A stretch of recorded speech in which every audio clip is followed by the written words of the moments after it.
come on home. I'll have one for me, and I'll have one for you.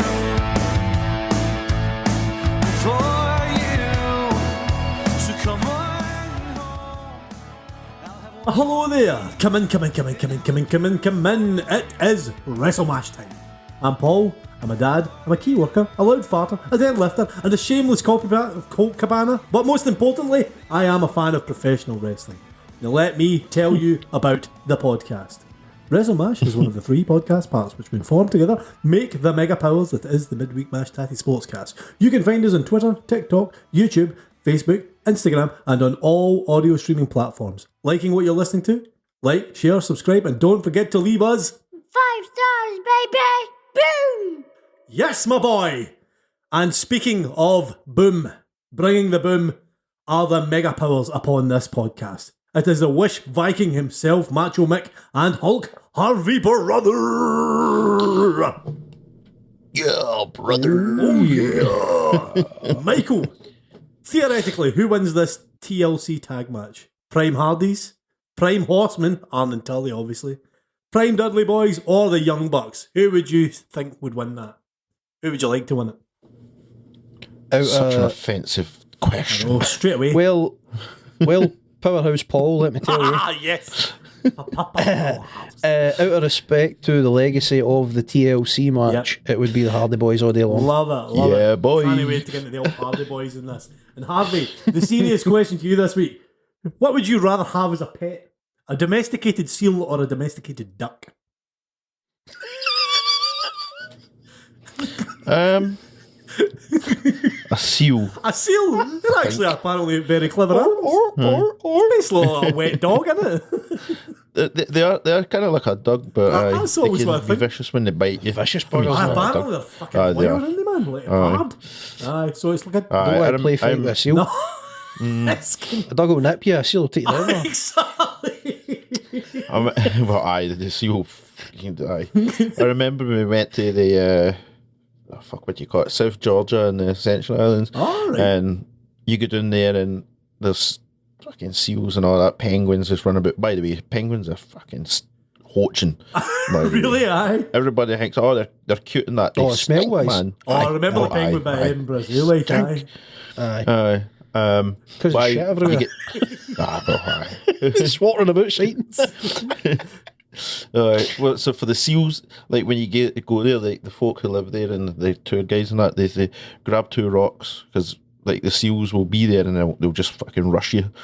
They'll just come at you and attack really? you. Quite So aggressive. what you do is, I clap the 2 stones together, and it like they bugger off. Then Oh. like it makes like a clapping sound. I don't know what that is, but Scares them though, aye. like That's maybe the frequency or maybe maybe maybe they don't like the high pitched Ah, sound. there you go. There you go. I'll tell you, I did not think I was going to get serious, actual learning from a question like that. But hey, this is the podcast. I'm disappointed. I'm disappointed that Harvey didn't go for ducks and say because he could play dress up. Exactly, man. As you know, we love ducks in this podcast. Oh, jeez. I can hardly dress myself. Aye, well, aye. Dressing a duck's going to be tricky. So we're going out tonight. All right, babes, just pick my outfit for me. Oh, for God's sake. Might need to help me into it. If it's up to me, I'm in shorts and a t-shirt everywhere. So whatever. Okay. Oh, epic man. Right, well, I'll tell you what, lads. On this week's show, you know it's all about the booch. Where we'll get into what I'm talking about there. That makes sense in a being the elite level, but also the WWE level. I'd actually, to get serious for a minute, lads, if I can be serious for a minute, I did a wee bit of research on the Cody Rhodes kind of landscape within AEW, WWE, God knows what, and also, finally, the return of the best entrance music in the game. Oh, aye, and Jeff Hardy come back as well. Bye. As always, lads, we have hot takes, shite jokes, high hopes, and a whole load of other stuff. And for a wee change, Harvey Smith, ring me the bell. Right, so... sorry, right. Oh, no. I was just going to answer a question for last week. My tag team partner would be Bubba Ray Dudley. Oh, see, so on last week's show, I asked a question to the dead air and you're saying Bubba Ray Dudley. Yes, sir. Yeah, love it. Well, I'll tell you what, see where we're at, that Harvey. What do you think about kind of last week's stuff? Obviously, you kind of missed the banter about AEW Revolution and that. And did you watch much of it yourself? I'm sure over the last week you'll have kind of caught up. Oh, I did. I watched it. It was good. I did like it. Thoughts in general? I thought it was good. Very good. Very nice, very evil paper. Super detailed. Very good. The only thing I did, I don't know why, but I want Britt Baker to lose the title. We talked about that as well. Aye. I was very disappointed that she never lost the title. However, they must be planning something, so whatever. Well, I think that's something they're kind of going to go to. Like Thunder Rosa obviously won the number one contenders match this week to then go to which was steel cage match. rough. I don't know what it is, but that was rough. Thunder Rosa, the new man. Aye. Oh, aye, that was aye. I've not really enjoyed a match of hers in a wee while. Nah, I don't know what's going on there. I don't see her as a champion right now. No. She had a lot of fire round about her coming in. She had a couple of months where every match she was in was pretty damn good. And recently... no, it's kind of went up. I'm liking the look of, what's her name, Mercedes. Her match on Rampage there against Jamie Hayter was an absolute cracker. Very good. The crowd loved it. So as I've stated previously, I would much rather see Thunder Rosa and Mercedes Martinez stick as a tag team than pushing Rosa for a champion. The championship, aye. It's I don't know what it is with Thunder Rosa. It's just no clicking. I don't know if we're the only people who are thinking that. Certainly, obviously, she's a big character, and next week she will get a hometown pop and a half. Aye. I mean, maybe there's something going on in her personal life that her mind's not really focusing on the job at hand at the time, you know what I mean? At the end of the day, we're all human, you know what I mean? So it's like... Maybe it's a bit of nerves. I mean, I take it it's building up to her being the title holder come the end of... Looks that way. St. Patrick's Day kind of episode. It would certainly look that. It was a weird episode of Dynamite in general this week, I thought, lads. I'm not going to lie. It had so many high points, yet it just... I think it petered off at the end. It would be classed as a good WWE episode if this was a WWE show. But as a Dynamite, it felt like the first half of the episode was good, and then it went to the toilet and done a line of coke after the toilet seat, and then it just went for the last hour. Like they had too much stuff to fit in on this wee hour. Like it was like as if Tony Khan tried to be a wee bit too cute with his world title match, where it was explained that because the title match didn't last long, we've got a bonus match for you. And in that instance, for then on, I remember looking at the clock in my phone and thinking, how are they doing all this? They don't have any time anymore or something. And my first thought at the time live was, is somebody injured? But then they managed to kind of cram everything in. It was, It definitely seemed like it was planned. I mean, but like to force it in there, I don't know. As you're saying, I thought it was a wee bit crammed at the end. Just a wee bit too much. You know what I mean? It started off good, and then it just kind of petered off at the end. You know, we've got to have it from now and then. You know, no, every episode of TV can downs, but I agree. I think it's still. Oh, sorry, go ahead, Michael. I think it probably suffers because it's not only coming off of a pay-per-view and having to sort of move some storylines along and start new storylines and stuff for others, but it's also setting up a big deal show for them with a St. Patrick's Day thing next week. That's also true. So it's trying to do two different things at once. Yep, that's also true, and that's not something they usually need to do either. Like their pay-per-views are well spaced, so for them to need to worry about building a big television special it's no unusual kind of territory for them. For me, what saved it was seeing bloody Jeff Hardy come in. You know what I mean? Like, oh, that was. Let's talk about that, by the way, because Oh man, I was just like, oh my god, this is fucking that music amazing. hits and everybody goes 10 years old Hardy again. Boys. Like, innit? I know, man. Oh, like went back in time, man. Like I used to love but Michael, like I loved the Hardy Boys. Michael though, Crazy about the Hardy Boys, mate, aye. aye. He I was absolutely loved them. aye. Jeff Hardy especially, but I love the two of them, man. That was, to they see were my the- favourite wrestlers. Aye. It was the To see noise of the Swanton cheers. Day was The noise of the cheer. They weren't just cheers, they were absolute ecstasy Aye. cheer. Like, was it was a higher pitch than a normal cheer. Like, It was like young lassies at a kind of pop concert when the big star walks out on the he stage. said it was grown ups, mate. Aye. They went crazy. Oh for it. man. The part itself a bit unusual because it felt like it took forever. And then even though Jeff comes out to save them, he still gets his wee dancing on the way down to the ring. It was like being at a wedding and YMCA comes on, and you've got to get your warm out sort of point up into the sky, like, oh, I'm ready to dance on your way to the dance floor. That's what it was like. It was hilarious, man. accidentally, but It was, crazy, aye. innit, man? What a world we live in. And just Nostalgia though. off the back of that, talking about nostalgia especially, when they popped out on Rampage, I thought that was really dumb. That they had them come out to the stage just to look menacing just to look and like the then cut Hardys. away. But the fact that they came out in the old garb and, you know, like Aye, they're rolling back aye. the clock 20 years, you know, Aye. they come out looking like the Hardy Boys for 20 years ago. Like That the was- fishnet that with was- Jeff that and was- that. aye, that was awesome. It somehow looked right, so it did. I'm still it not did. used to It did. the WWE Hardys music in AEW. I find that incredible. The WWE have never secured the rights to that music. Aye, That is staggering to me. mental. It's like a slap in the face, isn't it?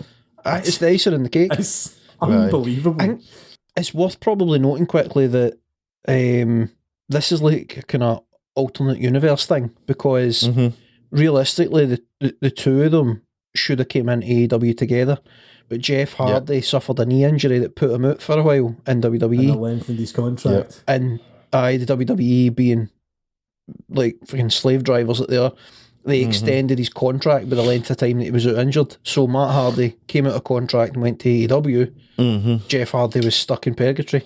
Basically, aye. It's awesome for nostalgia. Could it have been booked a tad better? Obviously, but I think they get away. They get away with it simply because everybody loves the Hardys. Oh man. See all these unanswered feuds now that come back to life, like CM Punk versus Jeff Hardy. Which I don't know if you're watching back then in WWE, but that feud, that was one kind of cut short, obviously, because of Jeff Hardy's kind of issues when he was younger. Awesome! It's some life, man. To switch Also, sorry, just before you move on, before the switch, the Hardys versus inevitably the Hardys versus Darby Allin and Sting. That is going to be amazing. Like Darby, like Paul, you've been loving it with your Spider-Man memes. Darby versus Jeff Hardy, the Enigma versus what's Darby's nickname? What do we cry him? It's the Enigma versus what? I mean, Jeff Hardy's original nickname from JR was the Charismatic Enigma, and then from the minute AEW started, he called Darby Allin the Strange Enigma. To kind of draw a line between the two of them, and obviously they both. I mean, young Jeff Hardy was death-defying, and you'd never seen anything like this as far as high flying went. Yeah, and now kind of Darby Allin's like the next step along, but then. Both of them are similar to Sting in that they're this kind of unusual force within pro wrestling. Yep. Like, so it's...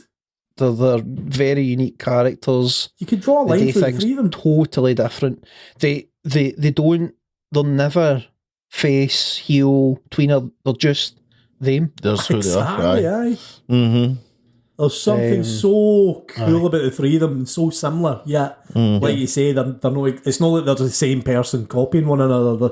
They just kind of capture that sort of that kind of reaction. I think is the best way. It's awesome, man. It's awesome. I cannot wait for the first TLC in AEW. I was just about to ask the question: man. when are we going to get the first TLC? TLC the Hardy tag Boys, match, you know what I mean? all of the A teams, man. It's wild. Oh. You could fantasy book for hours, lads. Honestly, Oh, And aye, you could die. it's cool as hell. I've got to say, it is definitely cool as hell. Oh, aye. But just to quickly switch to WWE, obviously, I don't know if you've seen the kind of. God's sake, man. Shells. We are shells. But anyway, listen, right. So it's kind of serious news, obviously, and that's former WWE champion Big E suffering a broken neck. Aye. He took a belly-to-belly suplex from Ridge Holland. I don't know if he just sort of under-rotated him on the suplex, but Big E came down on top of his head, man. Dangerously. And it's a broken neck, obviously. Get well soon, big guy, because... Good news, he's no less lost any mobility or feeling in his limbs, but it's still a broken neck. It's still potentially career-ending, really, when you think about it.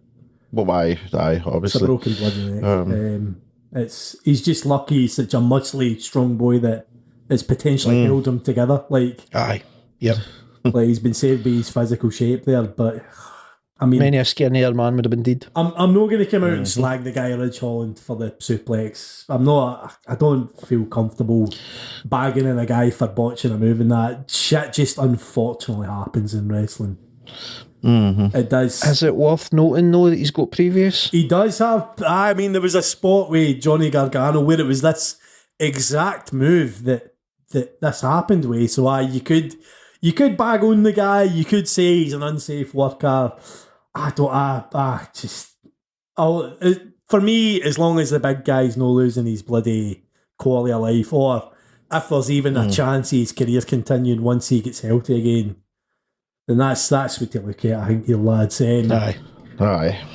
Other news from that SmackDown, and part of the kind of the New Day and Sheamus and Ridge Holland storyline was the debut of a man called Butch. I was just going to say... Sheamus introduced him as, you may know him as some other name, but this is my friend here, Butch.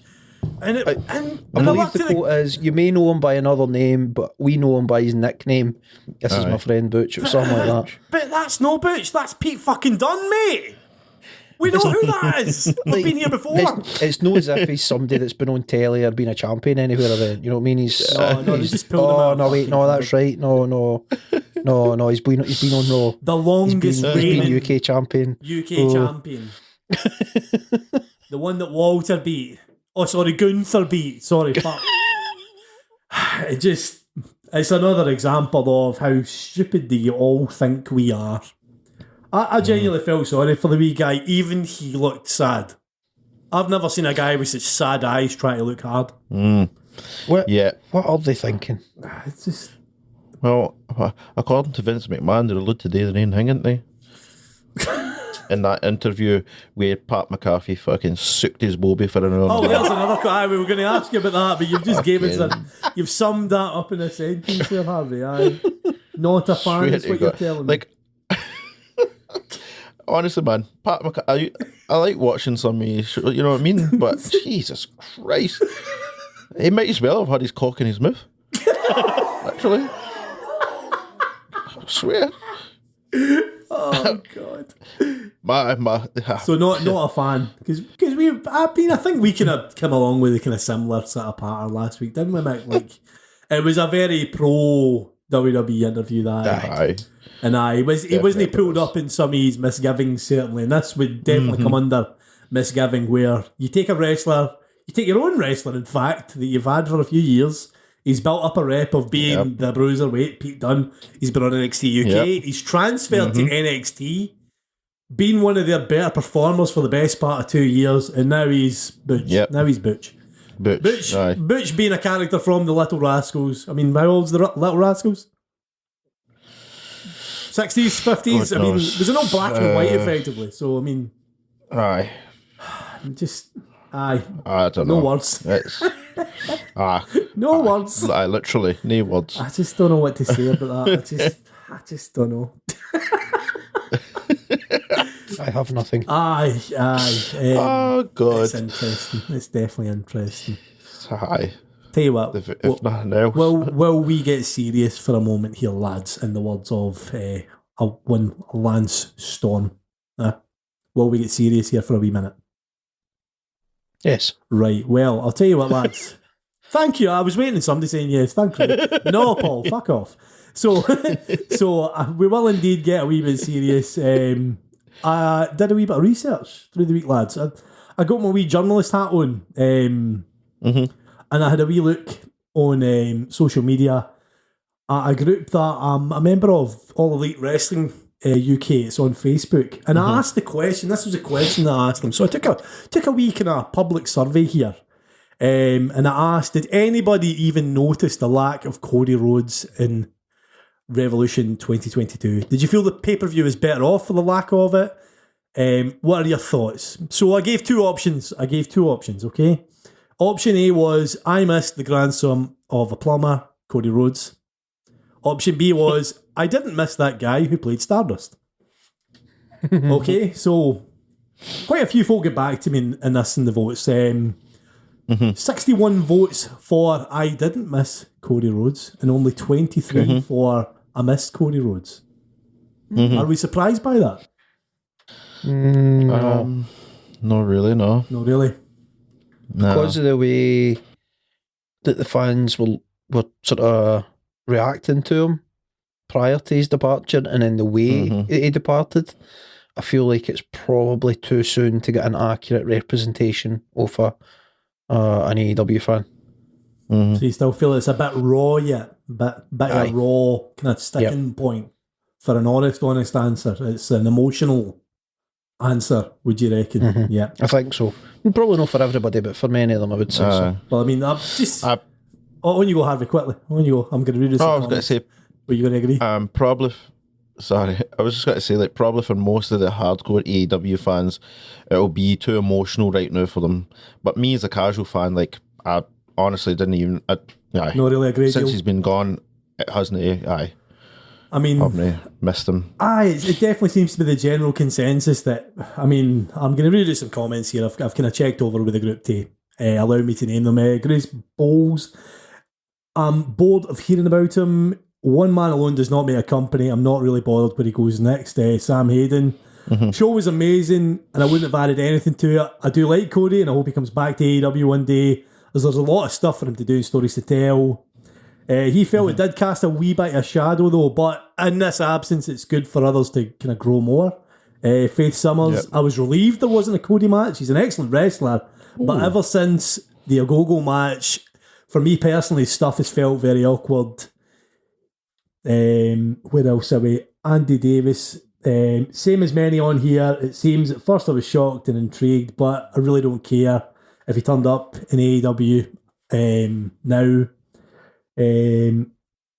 So it's a pretty general. One actually asked, did anybody notice the lack of Kenny Omega, which was interesting. Obviously, this was the first pay-per-view without an injured Kenny Omega. If I was replying to that, I would say yes. I think the main event scene suffers from it. I think there's too many unanswered questions. Definitely felt like the main event of Revolution was a bit of an afterthought, didn't it? Like, I didn't feel that excited for it, but the match was very good. So, so props to the guys. But even in the arena, I would have said it was. I think everybody had kind of seen everything they needed to see by the time the Adam Page and Adam Cole match comes about. Another one, Paul Copeland. I'm a huge Cody fan, and I truly believe he can come back and reinvent himself as a heel. So he was on the other side. He actually did miss him. He kind of pointed towards the Ring of Honor kind of Bullet Club Cody as being perfect for the AEW sort of main event scene. Just a lot of folk kind of saying. I mean, one saying he doesn't want to get any bash Cody, but that Revolution was a banger from start to finish, and it was 5 hours of great wrestling. Which, I mean, I think that's kind of fair enough, isn't it, lads? Yep. So so what you guys would suggest? Maybe it's not quite the time to be asking that question yet, because what you're going to get is an emotional response as opposed to a. Do have to say though that a lot of the comments you're reading out seem pretty rational. So It's honestly, I can't speak highly enough of this group on Facebook for wrestling kind of banter. It is probably one of the best I've come across online as far as internet wrestling fans goes. As you know, wrestling Twitter, wrestling Instagram, wrestling anything where fans are involved is angry, toxic, irrational chat. Whereas that group are kind of, like I say, it's props to them. Everybody comes into it with a kind of an adult head on, I think would be the best. The best kind of way to look at it, certainly. So anybody listening, obviously, if you're not a member of this group, totally recommend them as far as AEW news, wrestling news in general. Very, very good. So group. what's the group called? All Elite Wrestling UK is what it's called. All Elite. Yeah, they're kind of fan. They're Wrestling kind of fan group run by fans. I believe the fans are kind of the kind of moderators and guys who are on the page are all kind of dotted about England. But yeah, very good as far as I'm concerned for kind of rational discussion. So it was good to kind of get their feedback for that. So it was. can I just add in off the back of that I'm quite grateful that this pay-per-view was really, really good all-round pay-per-view. And I think it benefits for the lack of drawn-out naff storyline that Cody seemed to bring over the last few months. His time with AEW. We didn't have any overbooked stuff per se, which his stuff usually was. Yeah, that is one thing that's however, definitely true. To echo what one of your commenters said, I think there's still very much a place in AEW for him if he can kind of come to terms with the fact that it's time for him to turn heel. I think he would slot into the main event scene very, very well as full-blown heel, akin to his run in Ring of Honor. I would imagine that's where the disagreement comes from, is that he's been told that he can no longer book his own program if he's going to re-sign, that he needs to hand over booking control. Rumours are that he's going to debut in Jacksonville. Obviously, once this podcast goes out, that'll potentially have happened by now. So, okay. I mean, should be interesting to see how the next kind of 7 days goes. Obviously, WrestleMania is coming very soon, and rumours are that he's WWE bound still. Did you see the video that came out? I don't know if it was Cody himself that put it out, and I also don't know if it's a new video. It might have been an old one that would get resurfaced. Right. But basically, it was made to look like it was Cody backstage. He was given a suitcase. He opened the suitcase and there was a note in it for Triple H. I think it was signed Hunter or H, something like that. And below the note was his Stardust costume. Is that in Being the Elite, by the way? That sounds like Being the Elite. I don't know. I feel like that's Being the Elite. I came across it on social media, but it looked like, it shows you him holding up the costume, so I don't think it's like anybody that's playing funny business. He's legitimately filmed this. I just don't know when or why. I think that's a Being the Elite, buddy. God. When their contract with Ring of Honor ended, because they did all these kind of Triple H bits and Being the Elite prior to AEW. But that was funny as fuck. I know exactly. I know the bit you're meaning. The note was something like great to have you back or something like that, and then he produces the Stardust costume. I'm certain that was for all that would be very interesting for him to come out of Stardust again. But I'm certain that was a Being the Elite clip. So it was right. Can't beat good old Being the Elite. Pre-AEW Being the Elite was hilarious, man. Still pretty good, but you don't see as much kind of elite-based comedy now. It seems to be more dark order. So, lads, indulge me as I hit you with a hot take. Hit my jingle. It's bloody roasted. So, lads, I did preface this by saying I was going to share my screen with you guys, so you could see my hot take in action. As you know, I'm a huge fan of tag team wrestling. Can we see that there, guys? Yes, what I'm doing. Yes, I can see Chibbage of you. Yes, you can. Right, so I am going to a YouTube video of it's from BT Sport. Randy Orton hits one of the best ever RKOs as he regains tag team gold. So this was on Monday Night Raw, lads. And this is as good as anything I've ever seen on AEW. And I put it to you that WWE are capable of fantastic tag team wrestling when they so choose. Watch along with me. If you want to watch along at home, BT Sport, 8th of March 2022, Randy Orton hits one of his best ever RKOs as he regains tag gold with Riddle. I'm going to hit play just in a wee second, okay? Countdown, 3, 2, 1, play. Can you see this, guys? Great. Yep. Enjoy. This is tremendous. So it is a three-way tag match. Seth Rollins and Kevin Owens versus Alpha Academy, which is Chad Gable and Otis. Chad Gable, by the way, epic. And also the other team is obviously RK Bro, which is Riddle and Randy Orton. Okay. So you get to enjoy what is miniature cut angle here in Chad Gable. Yep. Absolutely awesome Germans for the wee guy. Charles, I mean, how did they not make him cut angles, son? Look at him. Because Vince McMahon. Because Vince McMahon, damn it. He couldn't look any more like a small cut angle. Yep. His build, his facial expressions, the way he charges up. Watch this. Just watch this, guys. Is that not the best thing you've ever seen? Chad Gable hits a moonsault into an RKO. And now it's just a spot fest here. Kevin Owens now throwing super kicks everywhere. I have to say that I would probably have had a better reaction if I hadn't seen this already. It is incredible though, isn't it? What an RKO, man. It is a very good RKO. Aye. So obviously, Kevin Owens and Rollins go to finish it off. Curb Is he still doing the stomp. stomp? Yeah, he does the curb stomp again. Riddle with the steel. Because that got banned for a while, didn't it? It did, aye.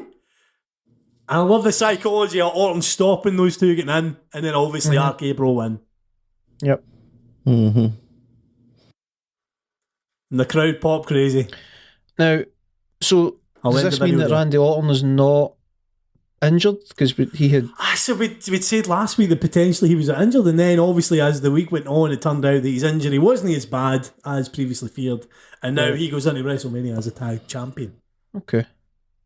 I'm intrigued by this because I've seen a bit of chatter about the likelihood of Randy Orton turning on Riddle in the near future. So I'm surprised to see them put the titles back on them. Oh, you wonder if this is where that story goes in the near future, because he kind of cut a passionate promo after it in which he said, 20 years and I've never used the F word, I'm going to use it. Riddle is my friend. I see. I mean, as far as the Randy Orton, Matt Riddle stuff, they've been booking that pretty well on Raw. It's usually the standout segment and the standout match. And I mean, as you can see there, guys, I don't know if you agree with me, but that's tag team theatre right there. I love that. I don't think it's too much of a hot take to say that WWE can put on good matches, singles or tag. They're very capable and they have been for a long time. It's just unfortunate that a match like that is really good stands out so much because they put out so much drivel these days. Aye, I suppose there's maybe a bit of that there, is that I'm finding that more fun because it's unusual for them. I think if that match was like Bucks, Red Dragon, and FTR, and it happened in a Dynamite, we'd be talking about how great a tag team a match it was, but it wouldn't be that unusual. Aye, it wouldn't have been used, would they? Well, I mean, no, it probably wouldn't be like. I mean, that's still a point to that pre-show match of House of Black versus Death Triangle. Nobody cares, and Jesus Christ, what a match it was! The 6-man match. It was, I mean, Harvey. I don't know if you'll have seen it. It's on YouTube on the Revolution pre-show, man. It's absolutely brilliant. It's obviously Eric Redbeard, formerly Eric Rowan, is in is in the match Everyone, in his debut, and what man? He gets a hero's welcome. Looks brilliant, looks strong on match, and it takes about 1 million finishers to finish him at the end. Like, if you're gonna get beat, what way you get beat, man? Like, Aye. he gets beat strong, and it doesn't hurt him like that. But I suppose in a way there, Mick, you're potentially right that it's the lack of consistent quality that maybe draws my eyes to that of. See, they can do it. They can. They can do They it can do it. It is when they want to. possible. Ultimately, they should be doing that. You know what I mean? They've been in the business long enough. They've got good enough wrestlers, big enough stars. They should be doing that every week. Aye, I mean, that's aye. I mean, last year I would have said AEW, while putting on the better shows, as far as roster depth and talent goes, obviously WWE still win heartily, but I don't even know if it's that. I would say it's much closer now as far as Oh, aye.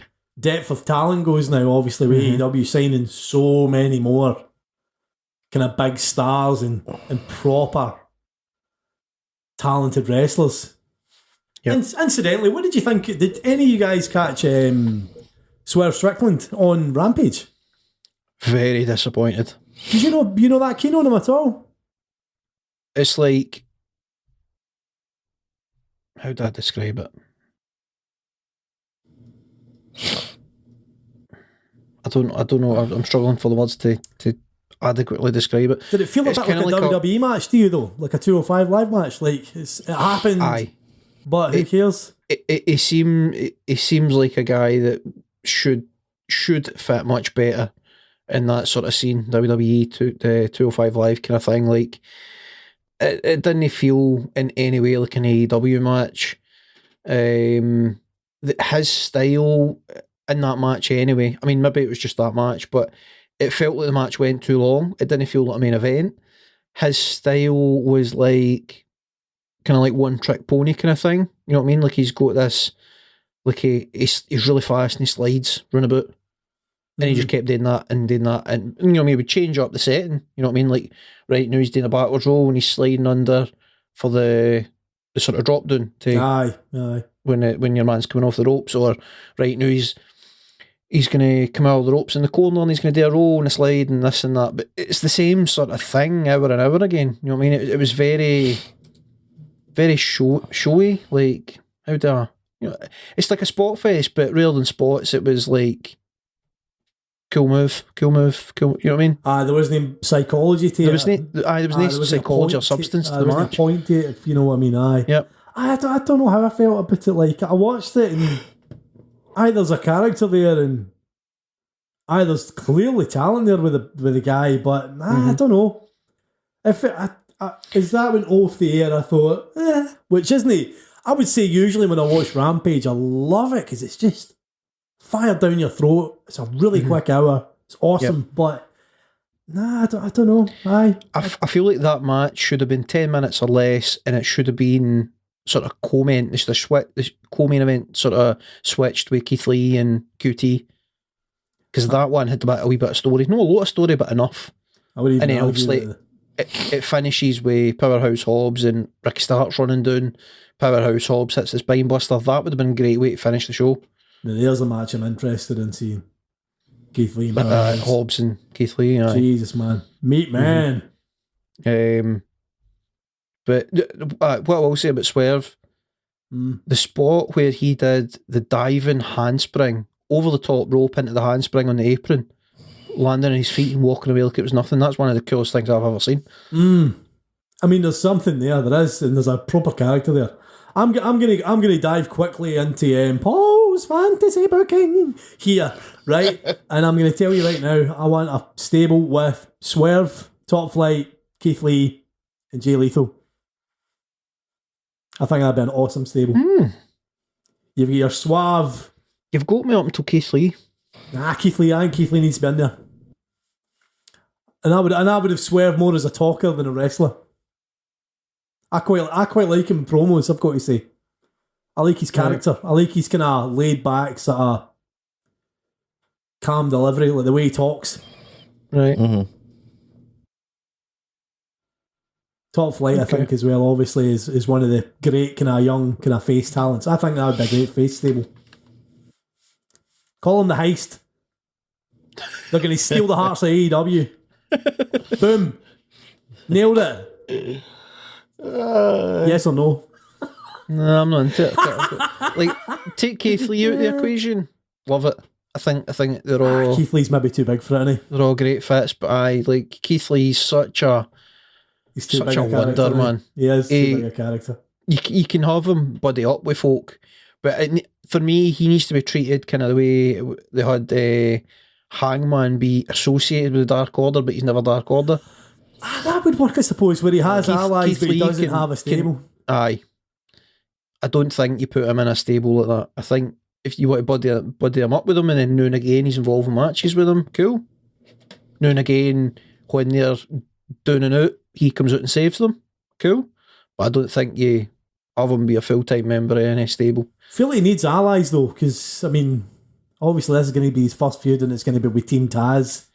Mm-hmm. Is it just going to be another 1-by-1 through Team Taz affair? I would hope no. I think we'll see him paired up with somebody. They've got to get somebody involved. There's so much talent out there as well. Like, there's a wee voice in my head saying Hook,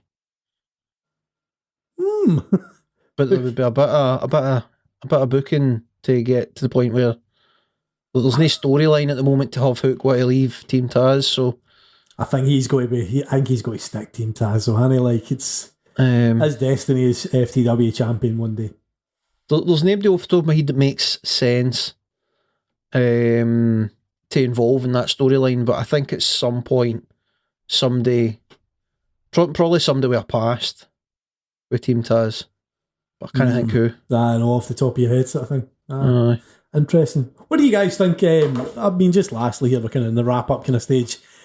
Scorpio Sky is new champion. Genius booking in my estimations. Yeah, happy with that. Wardlow is obviously going to take that title. Do you think he is though? This is a question though. Do you 100%. Do you think he genuinely is only going to have a 1 week reign? Aye, I think that's why he's got it, because I don't think they want to have Guevara get flattened. Whereas I think they look at him as somebody who can. Okay, right. Aye. I think Wardlow flattens him and wins the title, but in the process he takes out what's his partner? Ethan Page. I think he takes out Paige and anybody else that decides to get involved in the process.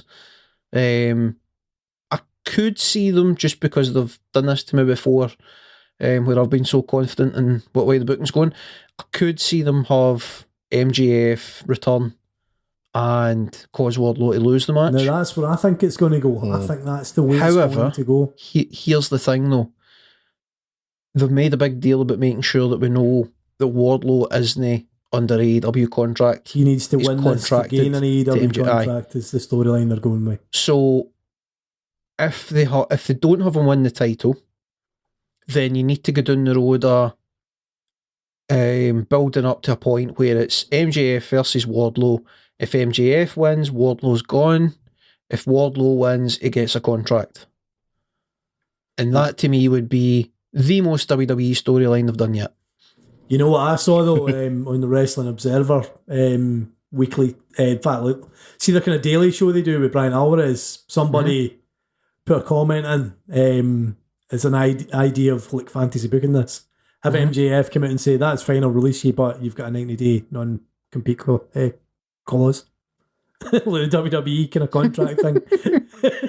Have Wardlow sit at home. It would be funny, but it would kill the have him sit at home for 90 days. Nah, you've got to strike while the iron's hot. I think Sammy Guevara takes a few weeks off. He needs a rest, man. He's took some sore possibly as much as like 2 or 3 months, right?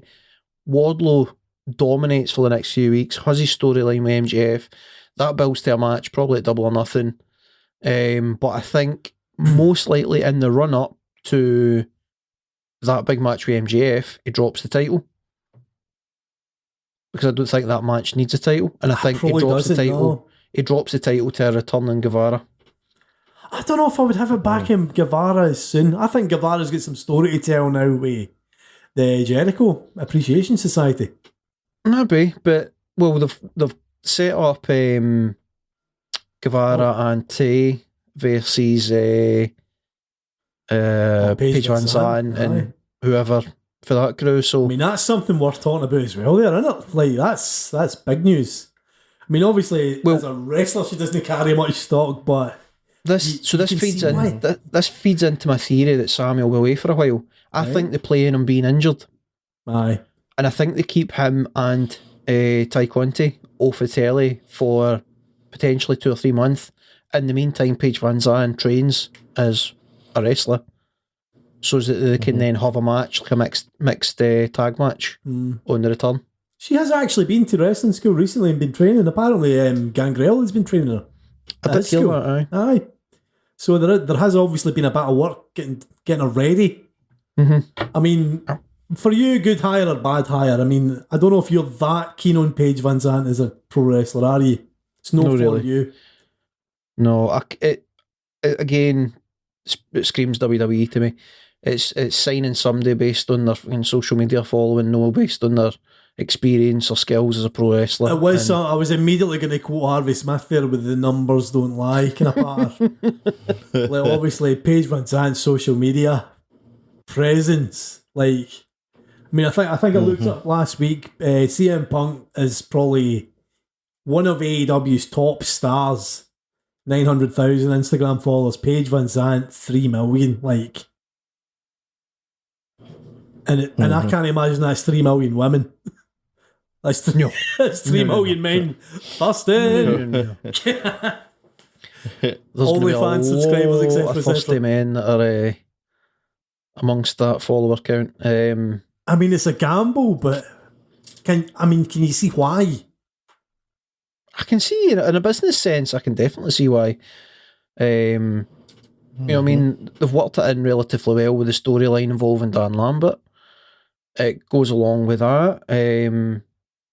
It feels a wee bit shoehorned because, well, for 2 things. One, it was very much looking like either Junior Dos Santos or Andre Arlovsky would be the one that would get the kind of push to become a full-time wresler. Probably Dos Santos being the number one choice there. By the way, definitely. I would have happily accepted him. He looked good. But then I'm assuming because he signed that fight with Triller that hasn't came to fruition. I'm assuming due to that he's then stepped away to go into training camp. They've then started the thing with Lambert and Brandy Rhodes, which is culminated in Paige Vanzant running out to defend Lambert and take out Brandy Rhodes and set up a match. Then obviously Cody and Brandy buggered off. So now they're like, well, shit, what do we do now? So they've decided to go down the route of Ty and Sammy. It feels to me like, as I say, they're going to wait until the time's right. How long they wait, I don't know. But you'll probably have Dan Lambert on a weekly basis, causing, sort of stirring shite. They'll probably do promos with Paige. I wouldn't be surprised if you see Paige kicking shit out of Anna Jay or somebody else to get the attention of Ty, because she'll be taking care. No doubt they'll frame it as she's the good girlfriend taking care of Sammy, because Sammy's out injured, and then at some point we see the two of them return and we've got a big match. And aye. Aye, absolutely. I wouldn't mind that. Just lastly, I was going to say, did any of you guys think Sammy Guevara was genuinely hurt after that bump? I'd be shocked if it wasn't. Not as much as they were selling, but he sold me. I thought he was done. The speed that he rotated and went through that table, that was what I thought was, oh shit, he's in bother here. The speed he hit the table at was incredible. I honestly, I genuinely thought, oh no, the table exploded, man. See, if that was in the ring, I would have been like, work, 100% work, he's fine. But on the outside, just with the thin mats, it was nasty, man. It was nasty. Obviously, they've no flung up the X, they've no called off the match, so it wasn't too bad. But I'd be shocked if he wasn't hurt. It was brutal, absolutely brutal, man. Well, lads, anyway, I think at this point, I think it's time for us to get ourselves out of here. And See, before we do, run in. I think we have to give a mention to the brand new tag team that is John Moxley Oh, aye, come on, you know what? Let's extend and, that a wee bit. and Brian Danielson. And Yeah, of aye, course, William let's stay Regal for a wee as the five manager. for this. No, I agree, Mick. Loved it. That was, I mean, going back to the pay-per-view, having William Regal walk out and getting between them was just a masterstroke. And then the emotion of that promo for Regal on Dynamite after the tag match, which, I mean, incidentally, they look phenomenal as a tag team. I love them as a tag team. And then that promo that Regal cut, man, I'm on board. I don't care what they do with them storyline wise. I want to see they two wrestle. I want to see they threes appearing. I want to see them build a stable.